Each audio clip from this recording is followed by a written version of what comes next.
What's up, everybody? GoTo's55 here.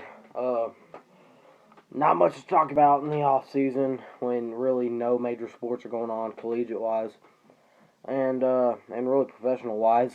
So I guess it's time to analyze the upcoming season for Vanderbilt football. I wrote all the teams down. I'm winging it on this. Of course, August 29th, first game.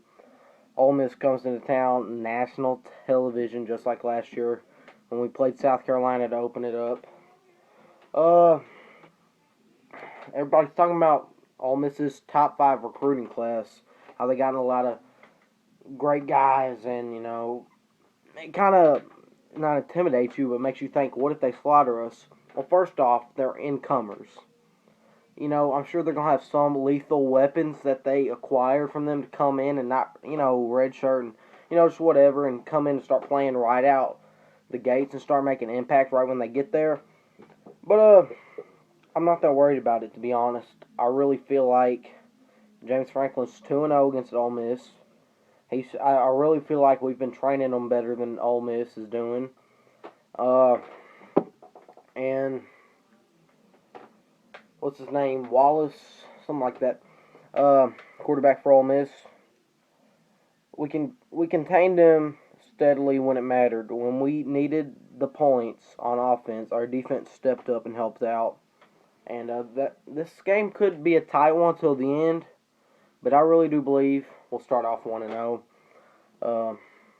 That's just what I'm saying. It'd be awesome if I could get to go to that game. I'd bring some footage. I'd take some footage of it to post on here. But anyway, I believe we'll start off 1-0. And then next week, Austin Peay 2-0. And then the following week after that, we'll take on South Carolina at is it Williams-Brice Stadium? Whatever. In Columbia. James Franklin, this is one of the teams that he's 0-2 to ever since his tenure began here at Vanderbilt. Steve Spurrier, it seems like he's just gotten our number. First year, James Franklin took over the reins of the Commodore football team. Lost 21-3 at Williams-Brice. Last year, of course, you could blame it a lot on pass interference. The guy was obviously holding on to, I believe it was Jordan Matthews' arm. I remember watching that. Pissed me off. But what are you going to do? Got put in the past. And this could be some sort of vengeance. We could come in to the Gamecocks' house and take it over. But I just don't know. I like to take pride in my team. I'm going to be talking trash during that week to whoever wants it. And but honestly, when you look at it realistically, I see this could be an awesome season for us. And we might come out and shock the world right out of the gates. Like we did last year. But I don't know. Do we have what it takes to defeat South Carolina? They're one of the top 10 realistic teams that has a shot at having their coach hoist the crystal ball at the end of the year. They're one of the top 10 realistic teams, in my opinion, that has a shot at the crystal ball at the end of the year at going to the Rose Bowl for the BCS National Championship. So I don't know. I'm going to say 2-1 here. Following week, we'll go up to Gillette Stadium, take on the UMass Minutemen. Massachusetts, of course, killed them last year. Expect nothing less, 3-1. Then versus University of Alabama, Birmingham. I think that's what UAB is. I don't know, because they gave the Volunteers some trouble a few years back, a little more than what they thought they bargained for. So I don't know, but I'm pretty sure we'll take them out steadily. But you never know. It's not like anybody really follows UAB anyway, so how am I supposed to know what they got? But I'm pretty sure we'll take care of them. So let's see. 4-1. Then Mizzou in our house. We took them out in their house at Fairfield. There's no reason why we can't do it at home. They're just Mizzou. Maybe they were shocked by the SEC. Maybe they didn't think it was going to be that hard. But they're just Mizzou. I don't see any problems with having to kick their ass when they come into Vanderbilt Stadium. So, 1, 2, 2-1, 3-1, 4-1, 5-1. Then you got a bye week after that. Rightfully so, and I'll tell you why. Because last year we got slaughtered by Georgia, 48-3 at Sanford Stadium. And I see why Vanderbilt placed the bye after the Mizzou game, because it's right before the Georgia game. Georgia's coming in our house. Everybody knows first year James Franklin took the reins of the program. There was a little altercation after the game. James Franklin didn't like something. I think it was a defensive coach from Georgia. Heck, they about had a little bare knuckle brawl out there in the middle of the field after the game. So some tension, and then this year we got slaughtered by them in their house. So that was an embarrassing display of not only offense but defense. Where were the 615 Wild Dogs? I don't know. I hate to say it. I'd love to see us beat the hell out of the Bulldogs. Get that revenge. We played them real close. 33-28 the first year, I believe what it was. Or something like that. But then, just last year, they killed us. And rightfully so. They were 5 yards away from going to the national title game. Everybody knows. I'm going to say we lose that one. And then next week, at Texas A&M. This is the first part of the season looks good for us on paper. The latter part of the season looks real tough for us. That's when the gridiron and the gloves are going to be thrown down. At Texas A&M, we're going to the home of the 12th man, Kyle Field, to take on Johnny Football, Johnny Heisman, Johnny Manziel. I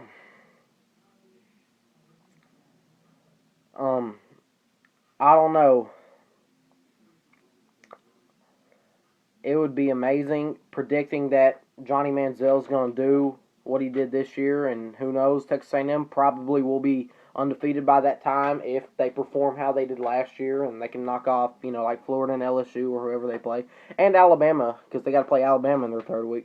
So I don't know. I still expect them to be an elite team next year. I'm going to say we lose that one, and Kyle Field adds to that. Not just Johnny Manziel and their talented team, but Kyle Field is just a ruckus place. It's the home of the 12th man, and it lives up to it. I could only imagine how loud it's going to be when they get that expansion in that they're talking about down there. And then at Florida the next week, when does it end? This is another team that James Franklin is 0-2 to ever since he took over Vanderbilt football program. I think first year we were just literally a few good plays away from defeating the Gators in the swamp, and nobody can tell me we weren't. Last year, we were a lot of good plays away from beating the Gators at our house. It was on ESPN. I think they were Gators might have been number 4, number 6 team in the nation, something like that. And we started out good. We started out with a 7-0 lead, I believe, and then I don't know, everything just went bam, downhill from there. I don't know really. I like to think, James Franklin's pissed and he's tired of losing to Florida. I'm really thinking we can beat them this year. We saw how they played against Louisville in the Sugar Bowl. Granted, I believe Louisville, in all honesty, is a better team than us. But I know we could have put up a better fight than what Florida did against Louisville in the Sugar Bowl. Granted, Florida only lost by 10, but I really think Vanderbilt could have just played a little bit more effort than Florida did in the Sugar Bowl. I'm going to say we beat Florida in the swamp. I'm going to say we finally do it, in all honesty. I think Chris Boyd, Jordan Matthews, and the Flyboys are going to be lining up out there with whoever's going to be the guy behind the gun, whether it be Patton Robinette, the sophomore, or Austin Carter-Samuels as the quarterback battle continues. We'll find out soon enough. So I'm going to say we beat Florida. Then versus Kentucky at home. James Franklin and Vanderbilt have slaughtered Kentucky for the past 2 seasons. I get Kentucky has this new, what's his name, Stoops or whatever. I know he's a brother of Oklahoma's head coach or whatever, I think. I know he's new from FSU, but he's not his brother. And he's not going to get it done for the Big Blue Nation, at least not against VU. We're going to slaughter Kentucky like we always do. Following week, it's going to get real interesting. At Tennessee. It's going to get real interesting. let's just think about the past. First year we lost to Tennessee. First year since James Franklin took over. We lost to Tennessee in overtime. Controversially. I don't know really, but Tennessee beat us. And last year, we slaughtered them at Vanderbilt Stadium, 41-18. It was an absolute murder. It was a murderous event. That's all I gotta say. And it was just domination on West End by the DORES. What's it gonna be like this year with Butch Jones coming in, taking over the Tennessee program? It's going to be more of a game. I believe it will be heated. I do not believe we will get smacked around like a lot of volunteer fans think. In all due respect, I don't think we'll get smacked around.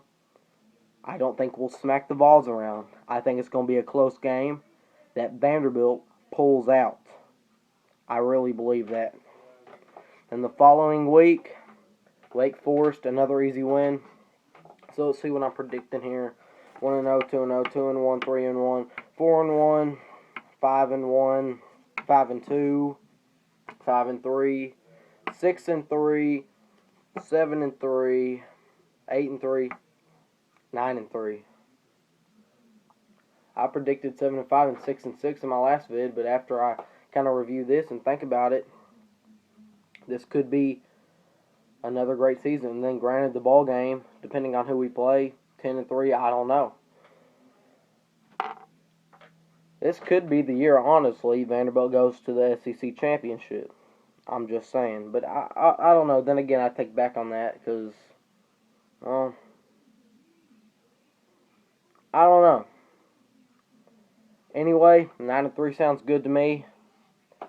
Bowl game, that sounds good to me. I'm just looking forward to the football season to finally get around so I can quit doing filler videos like this, overviewing the season, because I don't really like to do it.